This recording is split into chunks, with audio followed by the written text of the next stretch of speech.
Yo, peace, what up? This is Homeboy Sandman, and I'm digging at the Okayplayer Lounge.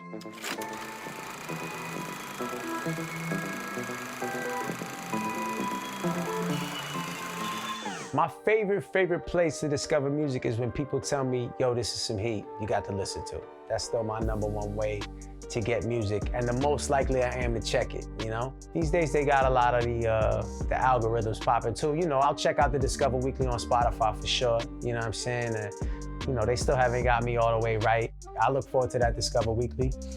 Also, I'm blessed to know a lot of very gifted musicians that are releasing, so I do try to always check for the folks I'm already a fan of if I hear they got something new.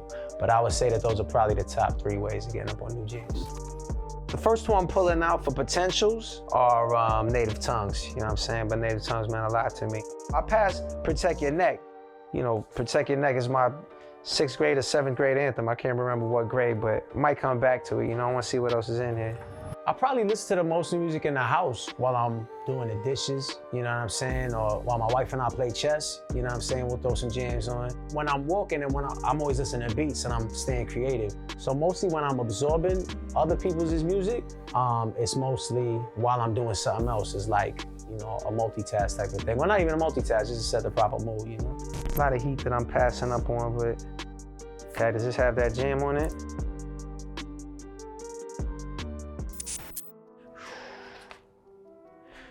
See what it is. Super Cat was the jam. My favorite way for people to discover my music is my favorite way to find music is you gotta listen to this cat, Homeboy Sandman.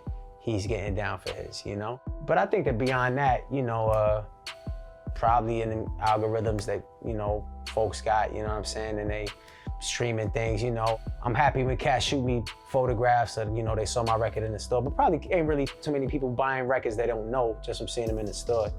But probably the algorithm and folks putting other folks on. I actually think that now more than ever in my whole, you know, in my whole career, that word of mouth is one of the primary, it appears to be. I get a lot of feedback that cats got put on to me by actual people. I like that people can hear my jams, you know, pretty easily and also get to find them real easily, you know what I'm saying? Like that's more important to me, you know?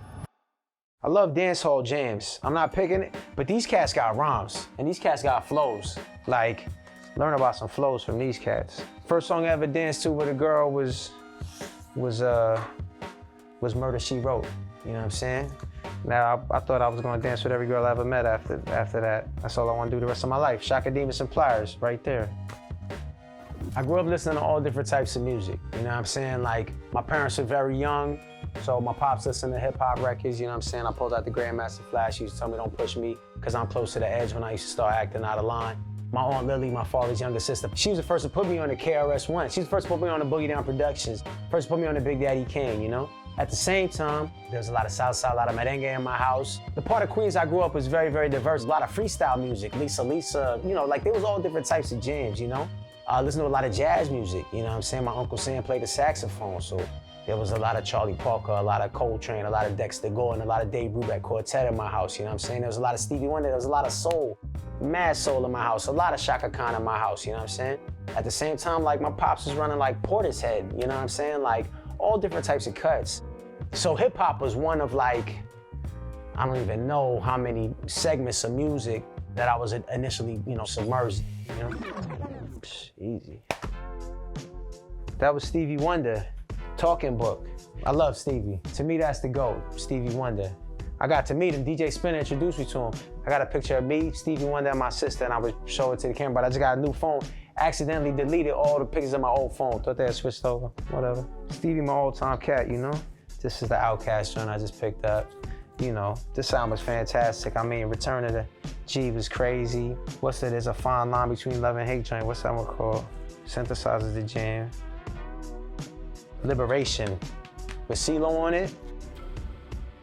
Love Stax, man. Stax to me is one of the greats, you know? Stax to me is one of them cats ain't nobody better than, you know? To me, to be the best, you want to be one of them cats that nobody's better than.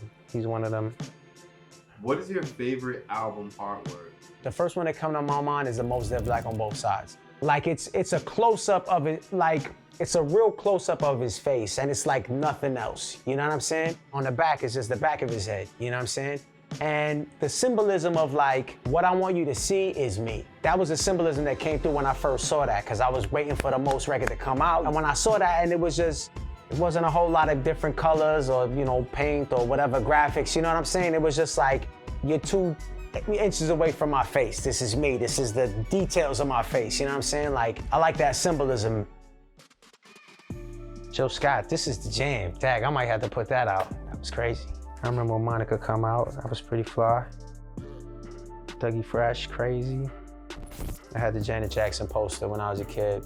I went to boarding school in Plymouth, New Hampshire. Shout out to the holder in the school. It wasn't this record, but it was the one, she had some dude covering her boobs. Had that poster, she was looking very hot. My favorite song from my catalog is God. 2016, I put out a jam called God. It's a song I have been trying to write for 9 years, and I had an album called Kindness for Weakness. It's the most important song to me. It's my favorite song. I guess if people was only gonna hear one song from me, I would like for it to be that. But I got this other jam called Band in the USA that I really love a lot too. It's between those two. Blastmaster, kid. Do you ever think about when you out of here? Love KRS. I'm holding this here in the event that that's my only KRS option. On a playlist with God, I might put Fear Not a Man from Black on Both Sides, you know what I mean? I might definitely put As by Stevie Wonder. I put I Know You, I Live You by Shaka Khan. Dag, I might put I Know Karita by Quincy Jones, you know what I mean? Final song that I will put is Take 5 by the Dave Brubeck Quartet. Those are some of the songs that I think I might put in a playlist with it. Late Registration, just was a jam, babe. Salt and Pepper, kid, dag. I'm about to do some editing. Salt and Pepper, Do You Really Want Me? Was my jam as a kid. I got it on maxi single at Tape World in Queens Center Mall.